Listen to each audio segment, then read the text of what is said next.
J'ai eu beaucoup d'interactions pendant les fêtes avec de nombreux parents. Euh, on sentait beaucoup de tension, de pression, de colère, de doute.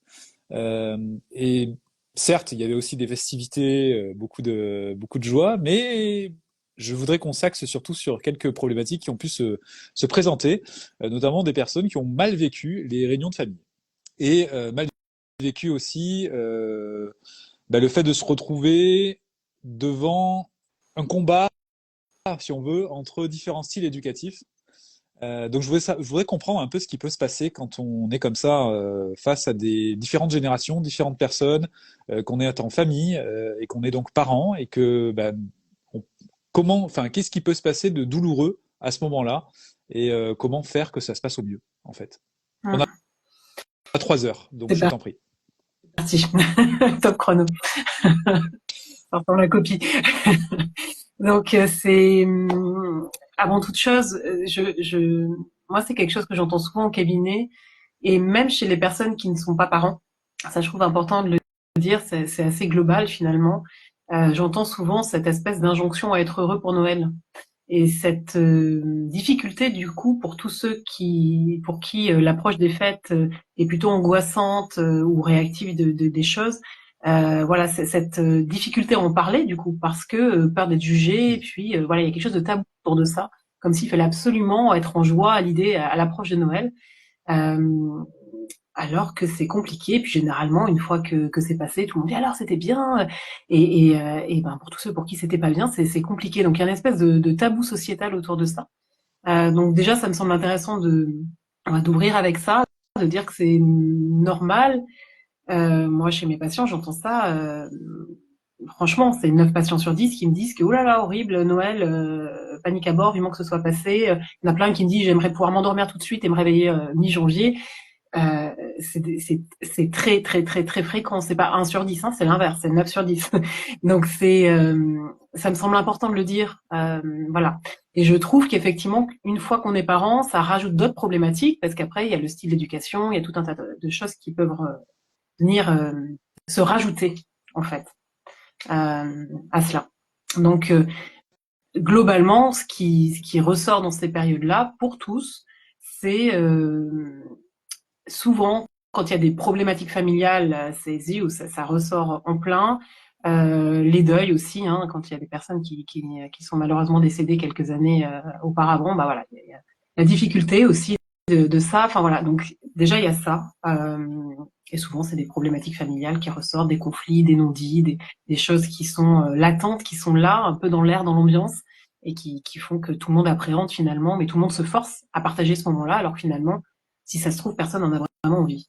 Donc c'est Oula, non mais oui, c'est intéressant parce que moi j'ai pu voir des fois comme ça des familles où finalement on s'est rendu compte que tout le monde se forçait dans cette famille-là, personne n'en avait envie.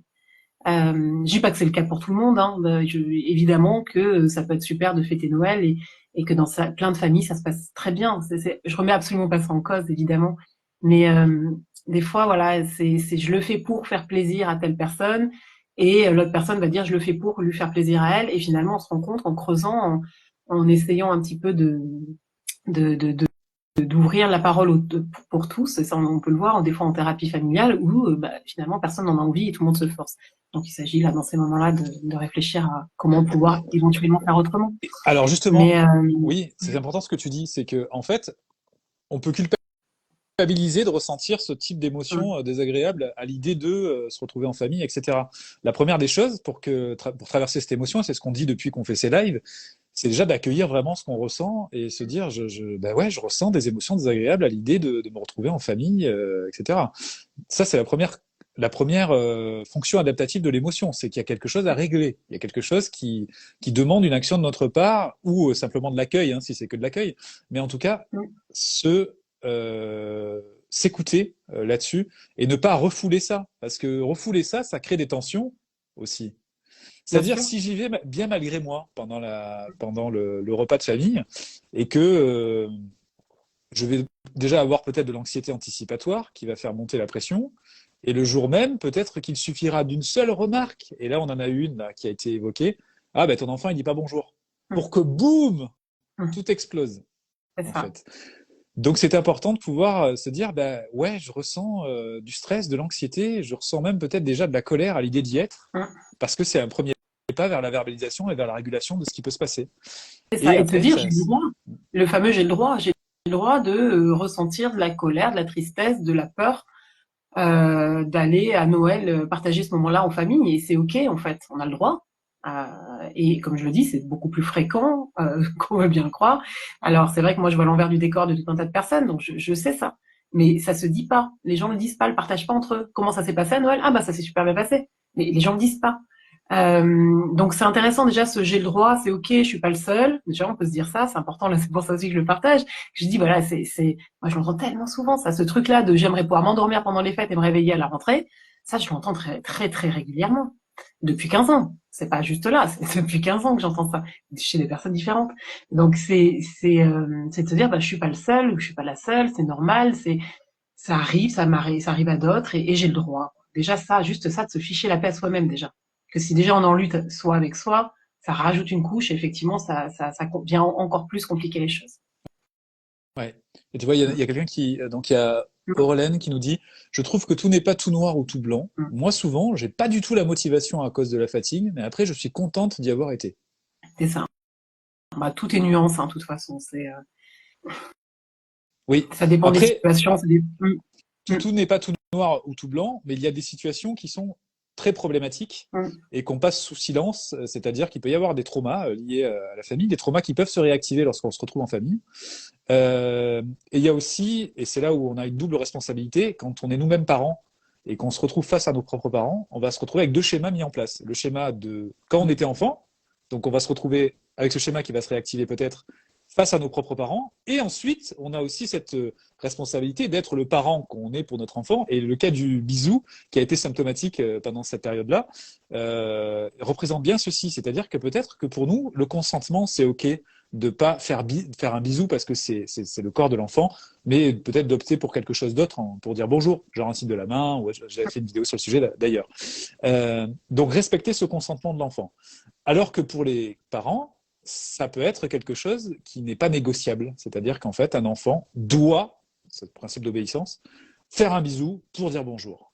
Et on se retrouve comme ça partagé entre deux choses. Le conflit de loyauté vis-à-vis de nos propres parents, et d'un autre côté, l'éducation qu'on a donnée à notre enfant. Et si on fait preuve d'empathie et qu'on se projette un peu sur ce que l'enfant va ressentir, ben, il va se retrouver avec un parent qui est en train de jouer le rôle d'un parent qu'il ne connaît pas, parce qu'en fait, c'est devenu l'enfant de son propre parent. Et il va aussi avoir affaire en direct avec ses grands-parents qui, normalement, ben, voilà, n'ont pas le même mode éducatif. Et donc, c'est important aussi, là, il y a une notion d'estime de soi et d'affirmation de soi qu'il est nécessaire de travailler aussi, peut-être. Parce que C'est peut-être ça. qu'il y a toujours ce rapport d'obéissance qui est mis en place et on n'a pas réussi à sortir de ça. C'est-à-dire qu'en gros, on est. Voilà. Et donc, nous, en tant que parents, on va se comporter comme on ne s'est jamais comporté avec nos enfants parce que nos propres parents sont là, du coup. Et là, Et on l'enfant, il essaye comprend plus, quoi. d'obéir. Voilà, et généralement, c'est vraiment on est en conflit soi-même dans notre tête, hein, de faut que j'obéisse à mes parents, et en même temps, c'est pas ça que je veux pour mes enfants. Enfin, un espèce de conflit interne qui est extrêmement compliqué et où l'enfant, du coup, enfin, c'est vrai que les enfants, du coup, comprennent plus rien au milieu de tout ça. Du coup, et surtout c'est intéressant que tu parles du bisou parce que je trouve ça compliqué l'histoire du bisou parce que c'est en plus la première interaction qu'il va y avoir, enfin le bonjour, la première interaction qu'il va y avoir quand la personne va rentrer au repas de famille, c'est de suite crispation, oh là là, comment ça va se passer par rapport au bisou, tout ça. Donc c'est pas simple, effectivement, comme tu le dis très justement, c'est de se retrouver en tant qu'enfant d'eux et parent d'eux en même temps, au même moment, et d'arriver à gérer les deux à la fois, ce qui n'est pas évident, en essayant de se faire aimer par tout le monde. Généralement, il y a souvent ça qui traîne dans l'air aussi, c'est de pas être rejeté, de pour être apprécié, de pas créer de conflit, de pas Fait plaisir. euh, Le fait voilà, le plaisir. fameux fait plaisir. Voilà. Donc c'est pour ça que c'est pas simple et ça peut se passer à travers des petites choses comme ça. Le dire bonjour, c'est Oui. comment on dit bonjour, comment on gère ça. Alors, Euh, Massibou vient d'intervenir. Et du coup, c'est intéressant parce qu'il nous dit arrêtez de chercher des poux dans la tête de Noël. Déjà, c'est une image intéressante. Noël est une fête de famille, de partage et de pardon. Oui, dans les conventions, c'est exactement ça. Mais c'est les ça. conventions, c'est une chose, Et le ressenti de chacun, c'est autre chose. C'est ça. Quand toi, Sophie, tu nous dis, je vois des gens à 90% qui appréhendent cette période de Noël, il faut être aussi sensible au fait que ce n'est pas un plaisir C'est ou une ça. joie pour tout le monde et que l'injonction Donc au bonheur est c'est ça. dangereuse. C'est exactement ça. C'est-à-dire que je les vois bien, ces 10% qui se réjouissent, et au contraire, pour eux, c'est vraiment un puits de lumière dans leur hiver. Ils se disent, waouh, ils sont contents, ils se réjouissent à l'idée de ça les met en joie. Et là, oui, mais souvent, c'est dans des familles qui fonctionnent bien, où tout va bien, en fait, hein. Donc, il n'y a pas de conflit, il n'y a pas, sans idéaliser non plus. Comme disait la personne tout à l'heure très justement, c'est pas tout noir ou tout blanc, sans idéaliser. Il n'y a rien de parfait en soi, mais ça se passe bien, quoi. C'est serein, chacun respecte tout le monde, ça va bien, quoi. Donc pour ces 10% là, ça c'est mon expérience au cabinet, c'est ce que je vois, hein, c'est du factuel. Et puis pour les 90% aux autres, c'est panique à bord, vivement que ça passe. Et ça c'est une réalité. Hein, malheureusement, je ne peux pas faire comme si je ne le voyais pas. Et ça demande à chaque fois quelques séances avant et quelques séances après pour parler de ça, pour anticiper ça, pour s'y préparer et pour faire le débriefing après et de essayer de voir quel apprentissage j'ai eu et comment avancer au mieux avec ce qui a pu se passer de parfois compliqué aussi. Ouais. Massibou, se dire tout, c'est la clé? Non. Parce que se dire tout, Mm. malheureusement, on peut se retrouver face à des blocages et ce qu'on va dire va être perçu comme de l'hostilité. Alors Et surtout donc, ça peut mener à quand des... ouais, excuse-moi, Vas-y, je t'en vas-y. prie, oui, oui, vas-y, je Surtout t'en prie. quand on est en famille comme ça, aller déballer des trucs comme ça en plein repas de famille, ou parfois certains sont un peu alcoolisés. Enfin, c'est pas l'idéal. Hein. Si on doit se dire quelque chose, il vaut mieux effectivement le faire en tête à tête, dans un moment choisi où les deux sont à peu près disponibles pour ça. Les repas de famille comme ça, c'est pas l'idéal. Après, on fait comme on peut. Des fois, c'est là que ça sort et ouais, je dis souvent, c'est la vraie vie et on fait comme on peut. Mais dans l'idéal, il vaut mieux le faire en tête à tête dans un moment qu'on choisit plutôt qu'un moment comme ça en plein milieu où là, c'est pas propice. Voilà. Oui, Voilà. Donc se dire tout, mais seulement pas pendant les repas. Ouais. Et après ça dépend des familles, ça dépend de ce qu'il y a à se dire aussi. Hein, ça dépend de quoi on parle. C'est moi je trouve ça vraiment important de pouvoir être au clair avec ce qui se passe en soi et pouvoir en parler à un de nos parents si c'est ça là qui se passe. Encore faut-il que ce parent-là soit en capacité de l'entendre. Et c'est malheureusement pas toujours le cas. Parfois oui, parfois non. oui. Donc là aussi, il faut y aller petit pas par petit pas, voir ce qui passe, voir ce qui est entendu, et puis faire en fonction de ça. Quoi. Parce que Noël peut être un cauchemar, hein, comme ça peut être un rêve, hein, quelque part. C'est-à-dire qu'en gros, lorsque, par exemple, un Mm. enfant a été humilié, et j'ai eu le cas, hein, c'est pour ça que j'en parle. Alors bien sûr, les personnes qui viennent déposer des commentaires sont en souffrance et il y a peut-être aussi un biais d'échantillonnage, Bien donc sûr. il y a une perception particulière là-dessus. Mais Mm. un enfant qui a été forcé de sourire, forcé de faire des bisous, forcé de dire qu'il aimait ses cadeaux, par exemple, ça aussi je l'ai eu. Bref, forcé de. Et que cet enfant-là reproduit peut-être une scène que son propre parent a lui-même connue, non, Mm. on n'a pas d'obligation à. En fait, on n'a pas d'obligation à dire qu'on est content d'être avec des gens. On n'a pas d'obligation de dire qu'on est heureux d'avoir eu une chose. On peut dire simplement merci parce que ça peut être dans les conventions Mm. si c'est vraiment nécessaire. La politesse, La bien sûr. politesse, tout à fait, mais on n'est pas obligé de faire semblant. Parce que c'est ça aussi que je veux dire, c'est qu'à un moment, c'est important de pas apprendre aux enfants à faire semblant d'être heureux, à faire semblant d'être joyeux. Et Mm. finalement, parce que s'il y a quelque chose d'autre derrière, autant le verbaliser. Et ça laissera peut-être ensuite la place à la joie. Mais s'il y a de la colère, s'il y a de la tristesse, s'il y a de la peur, ben, l'enfant peut très bien le dire. Et je passe les vidéos que j'ai vues sur Internet où les enfants étaient ridiculisés, justement, où on ne tenait pas compte de ce qu'ils ressentaient. Et au contraire, on s'en moquait. Donc voilà, malheureusement, ça fait partie du jeu. Mm. Et des adultes un peu sarcastiques qui, eux, dans cette ironie ou ce sarcasme, peut-être cacher autre chose, quoi, un malaise qui même, Mm. qui n'a pas été accueilli non plus. Mm. Parce que derrière l'humour, il y a aussi ça, enfin l'humour un peu noir. On peut avoir aussi ce mécanisme de défense par rapport à des souffrances, quoi. Et si soi-même on a vécu ça, alors ça nous semble normal de le faire vivre à nos enfants. Euh, Généralement, c'est qui tout double. Hein. Soit on reproduit, soit on fait, on va à l'opposé de ce qu'on a vécu. Euh, donc c'est toutes ces scènes là effectivement pour ridiculiser l'enfant, tout ça, c'est souvent des personnes qui l'ont vécu eux-mêmes et qui du coup c'est la normalité, c'est leur normalité. La plupart du temps, c'est ça. Bon, après si je reviens sur ce bonjour, ce qui peut être bien aussi, je trouve, c'est de on peut en parler avec les enfants de ces histoires-là de oh bah tu sais je sais pas moi papy mamie tu sais comment ils sont de leur expliquer on peut le dire hein, qu'on est un peu stressé qu'on est après tout dépend de l'âge de l'enfant on va pas dire ça à un enfant de 2 ans mais euh, on peut en rigoler même ah, tu sais ah bah à tous les coups mamie va vouloir que tu lui fasses un bisou hein. On peut en rire aussi avec eux c'est pas grave ces histoires de consentement qui sont si importantes dans la famille. C'est surtout dans le noyau Oui. familial que c'est important. Je dis pas que c'est important en dehors, évidemment, mais et ça l'est aussi. Bien sûr, je veux pas qu'on fasse dire ce que je dis pas. C'est important partout. Mais si ça c'est respecté dans la cellule familiale, si l'enfant est respecté, si il a des parents empathiques autant que possible, encore une fois, c'est pas possible d'être parfait tout le temps et c'est tout à fait normal. Si s'il a un bisou de mémé ou de mamie, ça va pas le traumatiser. Je dis ça, c'est vraiment un contexte global en fait. C'est et après on en parle avec lui. On lui dit t'as vu, elle t'a encore obligé. Ah ça m'agace quand elle fait ça. Et on peut en parler avec lui derrière et en rire si on veut, ou alors se mettre d'accord avec l'enfant pour si on sent vraiment que c'est compliqué pour l'enfant, on dit bah écoute tu veux que la prochaine fois que je lui dise qu'elle le fasse pas, que c'est important pour toi et comme ça il sent aussi que son parent va le entend ce qu'il dit et va le protéger C'est de ça. ça. Mais on peut en rire aussi avec eux. Enfin, c'est aussi quelque chose où on peut dédramatiser autour de ça. Parce que des fois on dramatise, on veut que on est tellement stressé nous-mêmes qu'on va mettre de la vigilance partout, parfois même de Oui. l'hypervigilance. Oui. Et du coup, nous-mêmes on Parce rigidifie les choses. qu'il n'y a pas que ça derrière.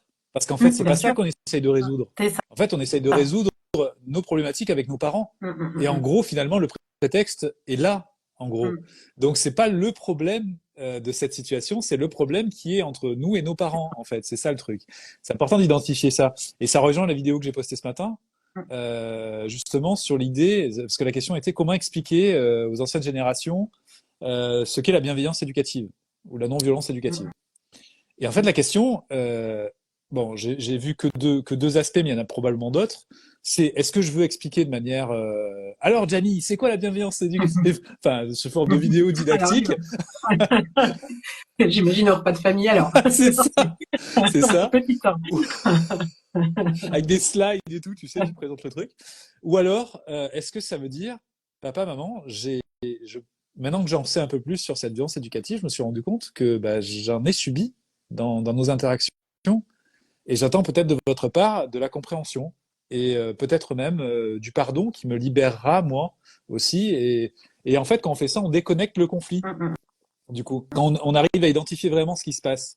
Donc ça peut être ça qui rentre aussi en ligne de compte là-dessus.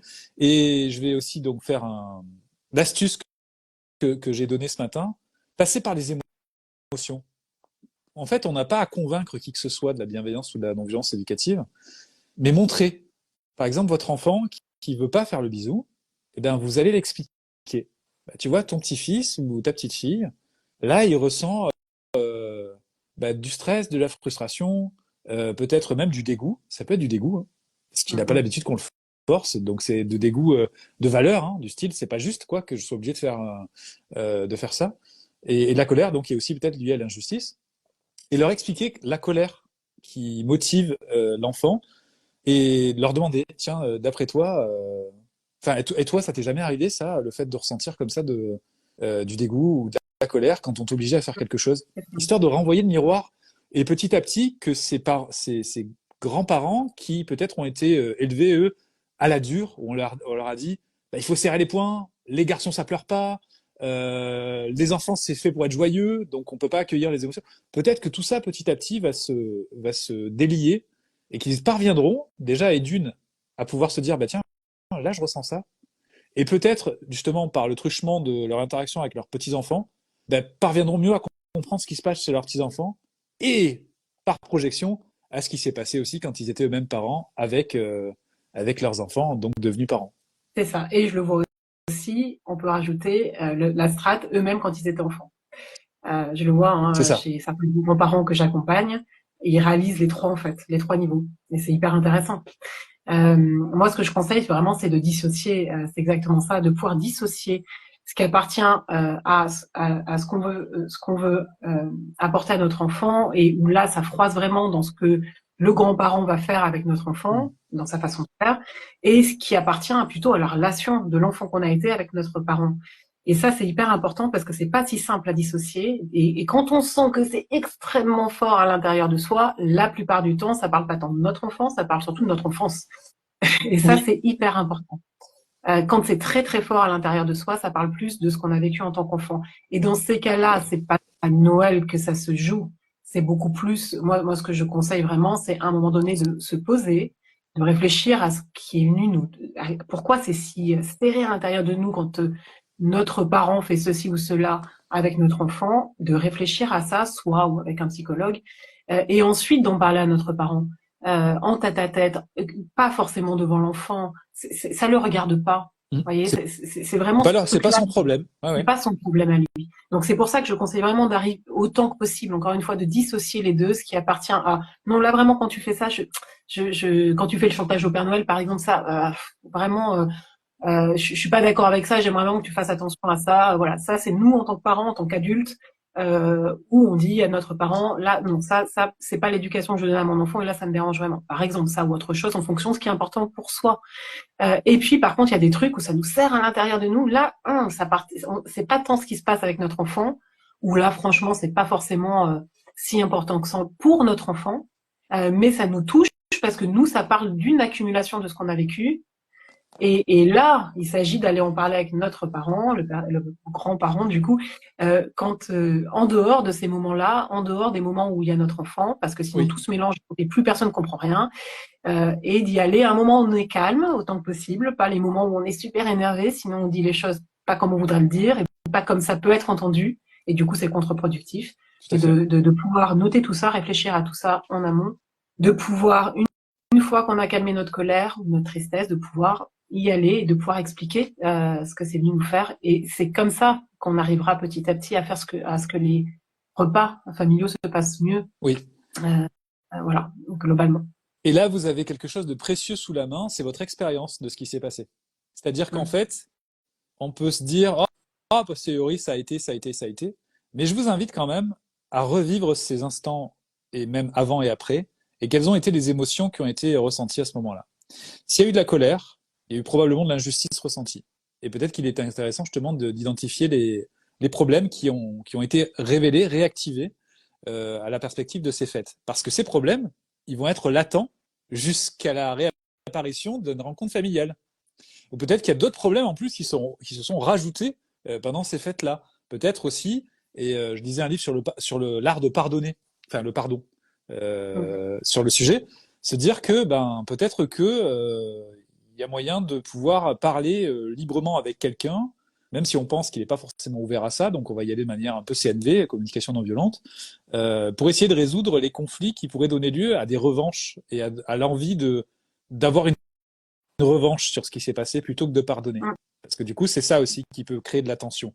Et faire un petit schéma, se poser et se dire, tiens, voilà, une bulle, cette bulle-là, elle correspond à moi. Cette bulle-là, elle correspond à mes parents. Cette bulle-là, elle correspond à mon enfant. Pour identifier en fait les problèmes. Et là, décrire en fait ce qui a pu se passer. Bah, tiens, le bisou, en fait, enfin, l'obligation du bisou, c'est un problème entre qui et qui réellement. À quel moment c'est Mm. apparu? Peut-être que c'est moi, déjà, j'appréciais pas que ceci se produise, que je sois obligé de faire des bisous. Et là, ben, du coup, c'est plutôt notre problème avec nos parents qui est à régler. Et ensuite, ben, ce problème-là, dès qu'il sera réglé, les parents et nous, donc on va trouver une solution commune, pourront aussi réagir différemment vis-à-vis de l'enfant. Donc le problème qu'on a résolu en nous en tant que parents, en tant qu'adultes, on n'a pas besoin de le faire directement entre le grand-parent et l'enfant, mais plutôt entre nous et le parent. Donc bien identifier où est le problème, qui ça concerne, et faire peut-être des petits traits comme ça entre les bulles pour dire bah tiens là c'est plutôt entre moi et mon parent, là c'est plutôt entre Mm. ça et mon enfant, etc., etc. Et trouver des solutions. Ce travail-là, c'est un travail qu'il faut faire au calme. et pas dans Oui. la colère comme tu disais, parce que sinon ça veut dire ah bah je vais l'appeler, on va régler le compte. Non, Il va voir, je c'est vais lui ça, dire, moi. c'est ça. Non, non, on se pose au calme, on voit ce qui est en jeu, parce que des fois ce sont des choses beaucoup plus profondes et beaucoup plus traumatiques que ce que l'on croit. Et on essaye de trouver une solution dans la paix, c'est-à-dire que on va faire chacun un pas dans un sens pour trouver une solution. On va essayer du moins. C'est Si ça. l'autre personne Et, n'est pas en accord avec ça, bon, euh, et on verra. Peut-être qu'il faut du temps, les, mais voilà, c'est ça. Et tu le disais avec de vraiment porter attention à notre communication. Euh, Si on y va en accusant l'autre, si on lui dit tu as fait ça quand j'étais petit, tu as fait ça, le fameux tu, il y a toutes les chances que la personne en face se braque et qu'elle n'entende pas. Et je trouve ça tellement dommage que des fois on a plein de choses à dire qui sont tellement justes, mais qui sont pas entendues parce qu'on a dit tu, et plutôt d'y aller avec je. Je me suis rendu compte de ça. C'était difficile pour moi quand il se passait ça. Plus d'expliquer ce que c'est venu nous faire. Là, on a toutes les chances d'activer. Alors déjà, l'autre va pas se braquer en face, et enfin en tout cas, il y a quand même beaucoup moins de probabilités. Et il y a toutes les chances d'activer de l'empathie en face et que du coup que d'être compris. Donc c'est important de faire attention à ça parce que des fois on y va avec plein de courage parce qu'il faut du courage pour faire ça et on y va de suite avec le tu et la personne en face dit ah, mais non c'est pas vrai mais tu te rends pas compte mais avec tout ce que j'ai fait pour toi enfin et hop là chantage, c'est fichu etc. Ouais, ouais. et du coup là c'est fichu et on repart avec notre baluchon et avec un peu plus lourd parce qu'en plus il y a eu cette reconnaissance alors Oui. qu'on a essayé donc c'est vraiment important de prêter attention à ça c'est tout, c'est pas grand chose finalement, mais ça change tout que d'y aller avec le jeu ou d'y aller avec le tu. Tu Euh, parles de courage, pour être entendu dans son avis. pardon, tu parles de courage parce que derrière, il y a de la peur, hein. Ouais, bah En fait, le courage, ouais. c'est justement l'accueil. Derrière, il y a d'abord l'accueil de la peur. La peur de se retrouver en train de dire des choses à un parent qui peut-être est une source de peur pour nous. C'est-à-dire qu'une autorité ou de l'autoritarisme plutôt peut déclencher ce schéma de peur. Donc on est bloqué parce qu'on sent qu'il y a quelque chose qui ne va pas, mais on n'est pas capable de pouvoir dire les choses à ce parent parce qu'on en a peur. Et là, il y a une astuce qui peut être utilisée, c'est l'écriture. C'est-à-dire que ce que vous avez à dire sous le coup de la colère, plutôt que de prendre votre téléphone et attendre que ce soit la dernière goutte d'eau qui vienne de faire déborder le vase justement de cette colère et que ça explose, écrivez une lettre que vous n'allez pas lui remettre à cette personne, mais juste pour exprimer ce que vous ressentez. Vous allez dire, ouais, quand il s'est passé ça, à telle période, j'ai ressenti ça, j'ai ressenti ça, histoire que toute l'émotion puisse être verbalisée sur le Ça vit, papier. bien sûr. Et alors, après, si vous voulez la transformer, cette lettre, pour en faire quelque chose, un message plus acceptable, mais non chargé de cet affect colérique, voire agressif, parce que ça peut être aussi ça qui ressort, hein, quand on s'est senti tellement floué qu'on on a de l'agressivité qui ressort. Hein. Mais au moins, ça sera écrit. Et si vous voulez, après, bon, c'est plus des rituels, mais vous en débarrasser de cette lettre, bah, vous pouvez très bien la déchirer ou quoi que ce soit, la brûler. Ça paraît une grosse décharge, bien sûr, et C'est on peut ça. effectivement la déchirer après. Et donc là, c'est soi pour soi, et ça fait du bien. Et je trouve que ce que tu disais était super important aussi, le fait de pas attendre la goutte d'eau qui fait déborder le vase, parce que là, c'est le moment où on dit les choses d'une façon explosive, et on le dit d'une façon qui ne peut pas être entendue. Et en plus, la personne comprend pas pourquoi. Généralement, il s'est passé un tout petit truc et on se met à exploser et du coup, ça paraît illégitime alors que ce qu'on ressent est complètement légitime. Oui. Donc c'est vraiment, et dans ces moments-là, on subit le moment. Donc vraiment, j'attire l'attention là-dessus. C'est vraiment important de choisir le moment où on le fait et non pas de le subir. Et pour ça, il faut vraiment le faire à un moment donné où on se sent plus calme. Donc s'il y a eu cette goutte d'eau qui fait déborder le vase, on peut faire la lettre dont tu parles, par exemple. Là, ça nous fait du bien. On essaye de comprendre ce qu'il y a derrière. On attend quelques heures, quelques jours si on peut, et après on peut choisir un moment pour aller voir la personne et lui en parler. Et là, on a toutes les chances d'être entendu, et là, ça a toutes les chances d'être Oui. réparateur. Si on le fait quand c'est la goutte d'eau qui fait déborder le vase, il y a très peu de chances que ce soit réparateur parce que ça sera pas compris. Et c'est dommage. Et vous avez un signal aussi si vous n'y arrivez pas à faire ça. Si vous avez un blocage total, là aussi, c'est qu'il y a un problème. Et du coup, possiblement, vous faire aider, quoi. Appeler un psychologue, appeler quelqu'un, qu'on vous offre un accompagnement par rapport à ça, parce que peut-être que derrière, il y a effectivement un trauma qui bloque et qu'il est nécessaire de traiter, en fait. C'est ça. C'est ça. Donc pour moi, il y a vraiment tout ce travail-là à faire qu'est-ce que j'ai pu, dans ce que je vois de mes parents avec mes enfants, qu'est-ce que ça me fait, euh, qu'est-ce que je choisis de dire à mes parents. C'est pas toujours la même chose qu'on a adressé aux Mm. deux parents. Enfin, hein, des fois, c'est des choses différentes. Et puis, on peut avoir envie d'avancer avec un parent et pas avec l'autre aussi. Enfin, toutes les situations sont différentes et j'invite vraiment chacun à s'interroger finalement par rapport à ce qui est important en fait pour soi.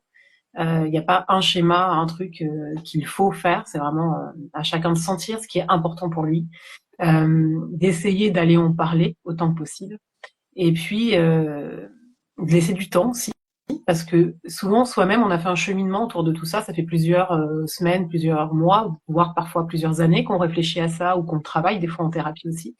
Et nous on arrive comme ça, on débarque et on veut tout déballer, Eh en oui, parler, et on est prêt à ce moment-là. Sauf que notre père ou notre mère à ce moment-là, ils n'ont pas fait ce chemin. Et je trouve ça intéressant parce que souvent il y a un énorme décalage quand on vient parler où nous on est pleinement prêt, on s'est préparé, on a choisi le moment et tout. Et eux ils sont là, ils reçoivent ça comme ça, poum, ils comprennent pas d'où ça vient. Mm. Toi c'est pas qu'ils veulent pas comprendre sur le moment, c'est que ça fait un peu état de choc et ils ont besoin de temps aussi pour cheminer autour de ça. Oui, Donc pour moi c'est des choses qui se sont passées pendant des années et c'est pas quelque chose qui peut se réparer en une seule conversation. Ça prend du temps de digestion, d'assimilation, de digestion, de mâcher et vraiment d'assimiler. Euh, et puis donc ça prend un peu de temps, quoi. C'est aussi de laisser ce temps-là à chacun pour cheminer. Et souvent on voit des parents qui viennent en reparler quelques mois, voire des fois quelques années après. Ah ça y est, j'ai compris ce que tu voulais me dire. oui. Voilà. Donc ça me semble important aussi d'avoir conscience de ça, Et de de ce l'intention, décalage. hein. De l'intention, parce que quand on va prendre la parole sur ça, qu'est-ce qu'on veut faire? On veut faire souffrir l'autre en lui faisant ressentir de la culpabilité ou lui faire Mm. ressentir de la honte. C'est-à-dire, est-ce qu'on veut soulager notre propre souffrance en voyant l'autre souffrir ou est-ce qu'on veut se Mm. libérer, nous, de ce qui s'est passé? Ce sont deux choses complètement différentes. Et on rejoint le livre sur le pardon. Mm. Et c'est compliqué hein, parfois, hein, c'est même compliqué souvent de pouvoir accorder du pardon. Hein. Mais c'est ça, et bien distinguer les deux. Et à savoir quelle est Mm. l'impulsion là. Qu'est-ce que je suis en train de vouloir Mm. faire? Est-ce que oui, Mm. et c'est un peu ce qui se passe aussi quand on est en interaction avec nos enfants. Est-ce que parce Mm. que j'ai ressenti de Ouais. la souffrance, je vais faire ressentir de la souffrance à mon enfant, par exemple Mm. en criant dessus, en frappant, etc. Ou est-ce que Mm. moi j'ai besoin d'être compris en fait et de pouvoir Mm. m'accorder ce lâcher prise relativement au fait que ma souffrance est prise en compte. C'est ça le truc. Mm. Je pense, alors là aussi c'est pas binaire, hein, il y a plusieurs choses, hein, mais c'est important, je pense, de pouvoir distinguer ce qu'on souhaite faire. Quelle est la finalité de ce qu'on souhaite faire? Est-ce que c'est faire souffrir autrui, ou alors plus vraisemblablement, et c'est ça à l'origine, c'est être compris pour la souffrance qu'on a vécue. Et dans ce cas, ce sont deux choses différentes. On n'a pas les mêmes intentions et la personne en face de nous ne va pas percevoir les mêmes choses, Mm. évidemment, puisqu'on va Ah être bah, dans l'attaque d'un côté et dans l'autre, on va être dans un partage d'empathie. si on attaque, alors la personne attaquera. On fonctionne tous comme ça. Hein. Si on est attaqué, alors on se Et défend d'une oui. certaine façon, ou on fuit, l'un ou l'autre, ou on se fige. Mais, euh, mais c'est pas réparateur, en tout cas. Et on n'est pas obligé Ce de qui peut... faire tout ça hein, aussi. Hein. Non, C'est-à-dire qu'on alors, n'est pas obligé de s'engager à tout ça. et Il y a une troisième voie voilà, hein, qui. il y a ça, et ça, j'en parle souvent avec mes patients, et ça me semble vraiment très important. Et aussi, je trouve, tout un travail d'acceptation, de deuil à faire. Euh, je suis pas sûre que ce soit possible d'être compris à Mm. 100%. Des fois, on est compris en partie sur certaines choses, pas sur d'autres. Euh, des fois, on est compris intellectuellement, mais on sent qu'on n'est pas compris dans le corps, quoi, dans ce qu'on a vraiment vécu, dans ce que ça nous a fait vivre. Et je pense qu'il y a vraiment tout un travail de deuil de ce qu'on aurait, déjà de la relation qu'on aurait voulu avoir Oui. avec notre parent, ou qu'on aurait voulu que notre parent ait avec notre enfant, euh, et d'être compris à 100%, et je pense que c'est important ça aussi pour pouvoir être en paix avec soi et avec ses enfants aussi. Parce que notre réparation, elle passe pas que dans le fait d'être compris, elle passe aussi par rapport au fait d'être en paix avec ça. Et ça passe par un deuil à faire, hein, de fait que ben on sera probablement dans certaines situations, encore une fois, pas compris à 100%, pas reconnu à 100%. C'est plus de la reconnaissance, pas reconnu à 100% dans ce qu'on a vécu de difficile. Euh, et ça ne veut pas dire qu'on n'a pas vécu ça. Il y a aussi ça, hein, souvent il y a confusion. Tiens, bah, Si je suis pas compris ou comprise à 100%, c'est que je l'ai pas vécu. Bah si, ça n'a rien à voir en fait. Et de s'apporter soi-même de la reconnaissance par rapport à ce qu'on a vécu. C'est de se dire, ben, j'ai vécu ça, je le sais. Ben, je m'apporte moi-même cette reconnaissance-là. Et, ils seront jamais à même de comprendre vraiment. Et ben tant pis, quoi. Je fais mon chemin quand même avec le plus de douceur pour moi. Et quand on fait ça pour soi, c'est extrêmement réparateur. Oui. Mm. Le deuil, oui. Le deuil est derrière la résilience. C'est-à-dire qu'une fois qu'on a fait le deuil de ça, ou peut-être qu'on a aussi trouvé des personnes qui peuvent nous permettre de travailler sur cette résilience, hein, qui vont écouter notre souffrance, Mm. qui vont se substituer à cette compréhension qu'on aurait voulu Mm. avoir, et nous apporter de la chaleur, de l'affection pour nous reconstruire, parce qu'on en a besoin de ce contact et de cette écoute. On peut laisser libre cette relation qui ne nous convient pas, en Mm. fait, avec nos Aussi, parents. choisir, ça peut être un autre chemin, bien sûr, bien sûr. Voilà, c'est ça. Mm. Donc, Et il quand n'y a pas je parle, d'obligation. c'est ça. Et quand je parle de deuil à faire, ça peut être aussi bien en restant en lien avec notre ou nos parents, ou en choisissant de couper. Ça, les deux voies sont tout à fait possibles. Euh, donc c'est vraiment à chacun de voir ce qui est le plus juste pour lui. Oui, Mm. mais on revient sur ce qu'on disait au départ. Faire semblant, c'est différer. Faire semblant, montrer des masques, c'est différer le problème. Mm. Et il se présentera à un certain moment où on vivra avec le regret, où on sera dans une colère comme ça, à chaque fois sourde, quand on sera au contact de ces personnes. Donc traiter le problème, prendre la responsabilité de ça, parce que l'autre va peut-être pas prendre cette responsabilité, parce que peut-être que pour lui, il n'y a pas de problème. Bah, du coup, c'est important de le faire, c'est important de cheminer. Ça demande, oui, du courage, parce que c'est aussi la peur d'abandonner nos illusions, d'abandonner une situation rêvée ou une situation qu'on a voulu nous inculquer comme rêvée, en disant, bah oui, Noël, c'est la joie, quoi. Mm. Bah, non, en fait, c'était pas la joie, en fait. Mm. Mm. Parce qu'il y avait tac, tac, tac, tac, plein de choses. Et peut-être qu'une fois que tout ça sera réglé, ça va devenir la joie, mais ça sera peut-être pas avec les mêmes personnes que ça sera de la joie. Ça sera peut-être une joie qu'on a construit nous-mêmes, ou un bonheur qu'on a construit nous-mêmes par rapport à ça. Mm. Mm. Mais tout ce qui est imposé et tout ce que nous nous imposons pour les apparences, bah, n'est jamais bon. Ça crée des frictions, ça crée des tensions, ça crée de la résistance en nous. Et cette résistance, elle est épuisante. Mm. Mm. Exactement. Et c'est intéressant aussi d'avoir en tête que parfois, si je reviens aux grands-parents, donc les parents des parents, de se dire que eux-mêmes ont vécu possiblement des choses et qu'ils sont pas forcément à même de regarder ce qu'ils ont vécu et que des fois d'aller discuter de ce que nous-mêmes on a vécu en tant qu'enfant, bah, ça les renvoie à ce que eux-mêmes ont vécu en tant qu'enfant, que ça ils sont pas capables. Et donc c'est là aussi que je parle de deuil. Et après on en fait ce qu'on en peut, ce qu'on en Oui, veut, c'est de se dire ok, je fais ce travail d'acceptation de leur incapacité à regarder ça et comment j'avance avec ça, avec eux ou sans eux, ça c'est chacun son choix, mais c'est comment son choix ou en tout cas son chemin et comment voilà comment je fais pour être bien et créer quelque chose qui soit différent de ce que j'ai vécu si c'est pas ce que je veux. oui, Et c'est important ce que tu disais dans cette reconstruction aussi de quelque chose alors que ce soit pour Noël ou pour ça peut être la même chose, tout ce qu'on se dit là, hein, c'est valable pour les anniversaires, pour tous les moments un petit peu sociaux comme ça, les moments de fête. C'est de se dire qu'est-ce que je choisis de créer pour mes anniversaires, qu'est-ce que je choisis de créer pour mes prochains Noël, pour mes prochains. Il n'y a aucune injonction de fêter Noël, de fêter le 1er janvier. D'ailleurs, c'est pareil, hein, on n'est pas mm, obligé de fêter le 1er janvier si on en a pas envie. Si on en a envie, tant mieux. Et dans ces cas-là, comment je fais pour que ça ressemble à ce dont j'ai envie. Et si j'ai pas envie, ben je me lâche la grappe et je le fais pas. C'est aussi simple que ça. C'est la même chose pour nos anniversaires, pour les anniversaires de nos enfants, etc., etc. C'est vraiment s'interroger, de se dire qu'est-ce que je souhaite, qu'est-ce que je me souhaite et qu'est-ce que je souhaite à mes enfants et comment. Et des fois, c'est hyper réparateur aussi avec nos enfants de créer quelque chose de doux, de différent en fait de ce qu'on a vécu, qui était un peu rugueux, un peu ou beaucoup rugueux selon les personnes ou les périodes. se remettre en mode expérience, en mode exploration, plutôt qu'en Exactement. mode conformité à ce qu'on a vécu, quoi. Mm. Et ça, bah, on peut imiter nos enfants qui le font tout Mais le temps.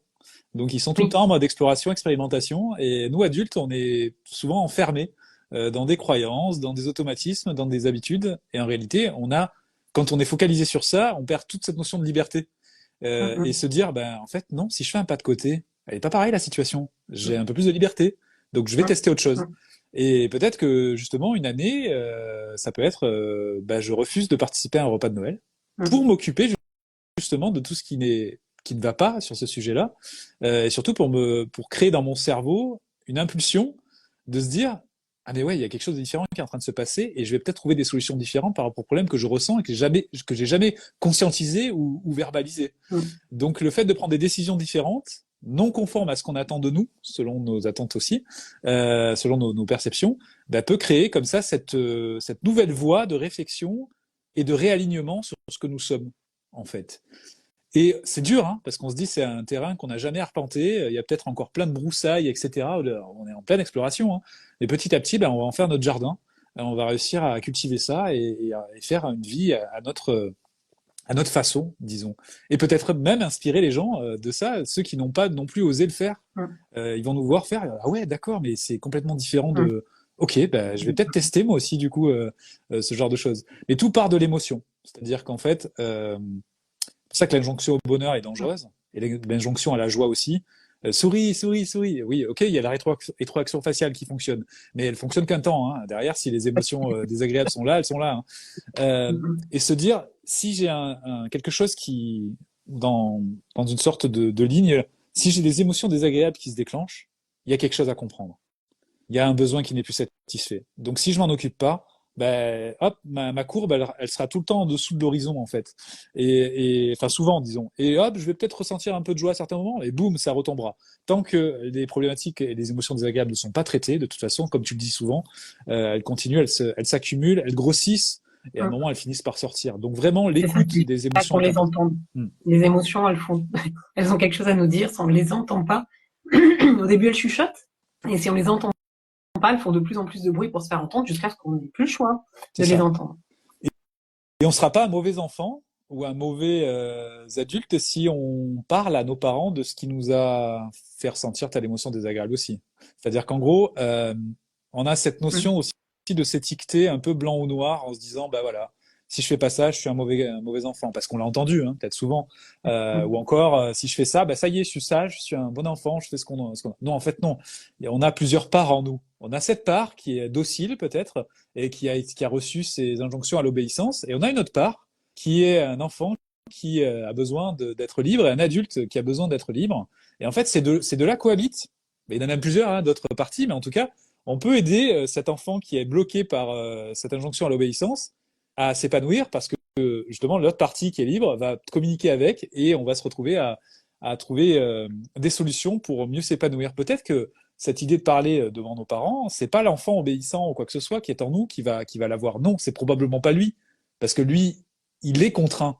Mais peut-être que ça va être cette partie, cet enfant libre qu'on a été, qu'on est toujours à l'intérieur, qui a grandi, qui est devenu un adulte libre potentiellement, mais peut-être que cet adulte libre représente que 10% de notre vie et pas quelque chose d'équilibré. Ben, c'est le moment de lui donner de la voix à celui-ci. Et ça peut passer aussi par des thérapies, hein. On parle de l'ICV qui vient faire du reparentage, hein, Bien sûr. notamment. Donc, pour aider cet enfant qui est en souffrance et qui n'a pas eu l'affection ou l'attachement sécure dont il aurait eu besoin, à le retrouver déjà par la thérapie. Donc, On peut le et comme ça, travailler en équilibrer les thérapie. équilibres. Voilà. Enfin, équilibrer Exactement. les parties, pardon, du coup. Exactement. Mais ça, on peut le travailler en thérapie, hein, d'aller justement réconforter l'enfant qu'on a été, que ça passe par l'ICV ou d'autres méthodes, peu importe, mais c'est C'est hyper ça. intéressant, extrêmement réparateur.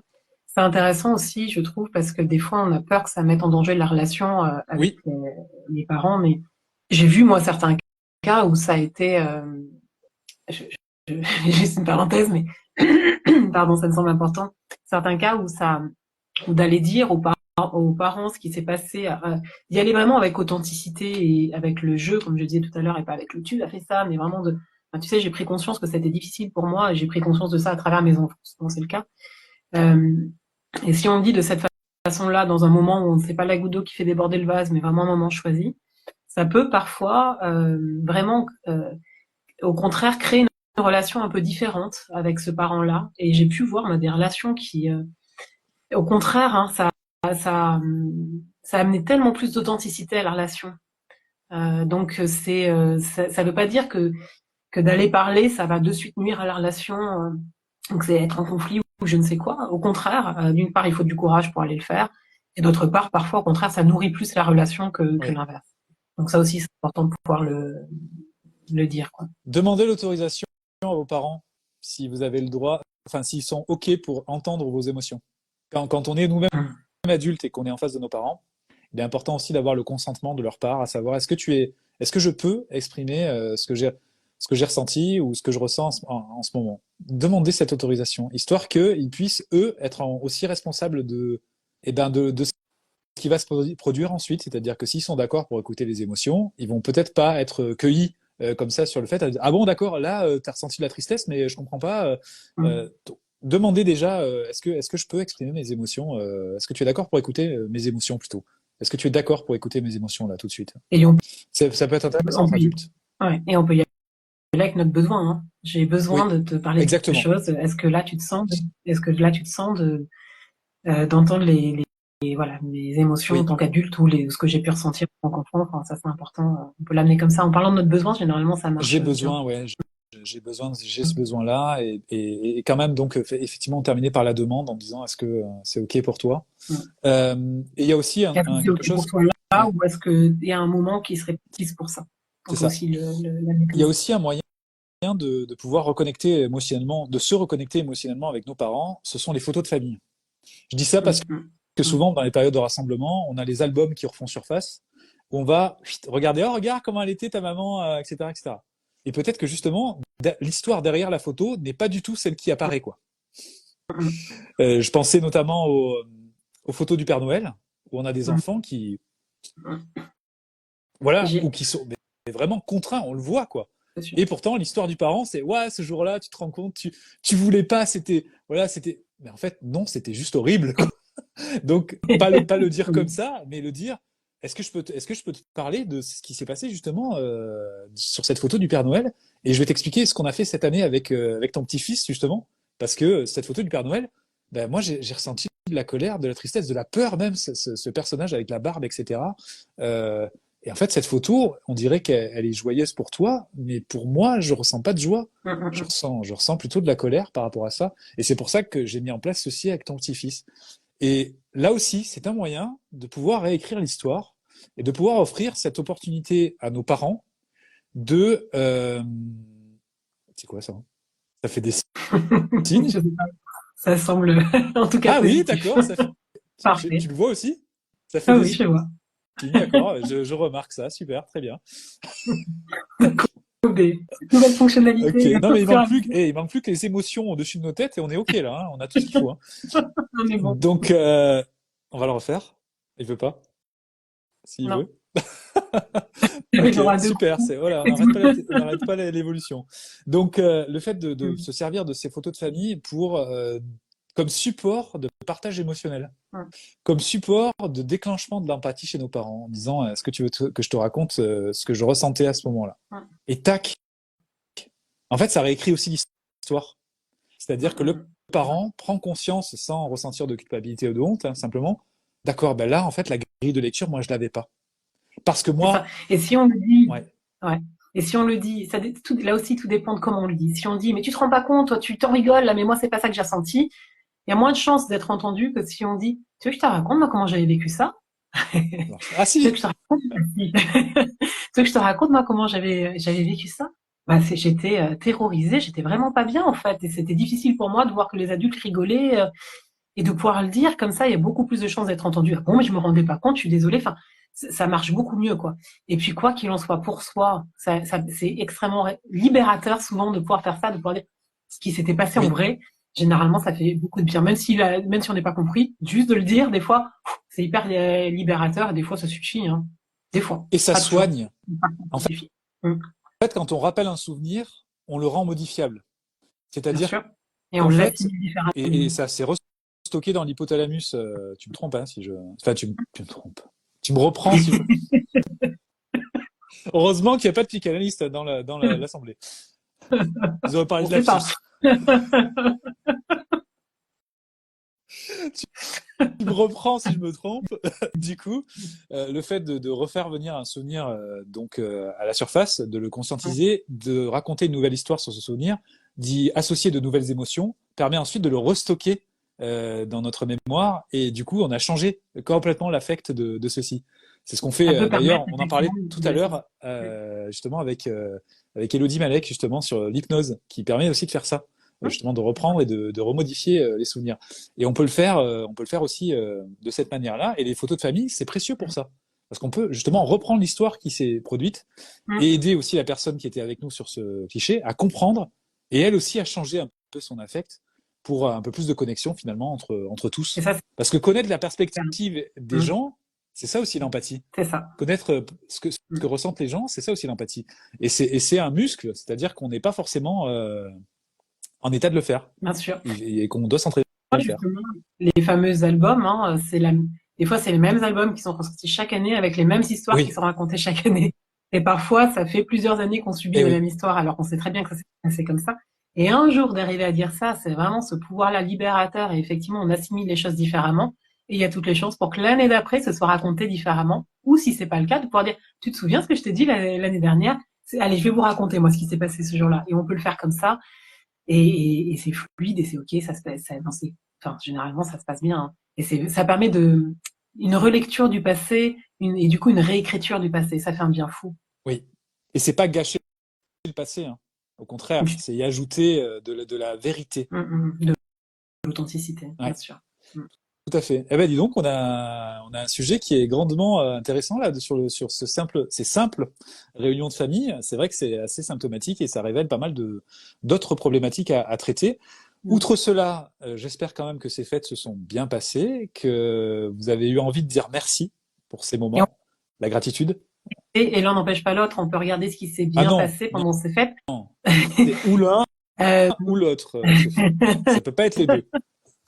et c'est intéressant. Ça peut être peu importe qu'on ait vécu ces moments-là, même si enfin, toutes les configurations peuvent se prêter à dire merci pour quelque chose. Et alors, et ça, je le dis souvent, c'est pas parce qu'on remercie pour quelque chose qui s'est bien passé qu'on doit nier ce qui s'est mal passé. C'est les deux à la fois, en fait. Et c'est ça la vie. Justement, on le dit, c'est ni noir ni blanc, la vie, c'est les nuances.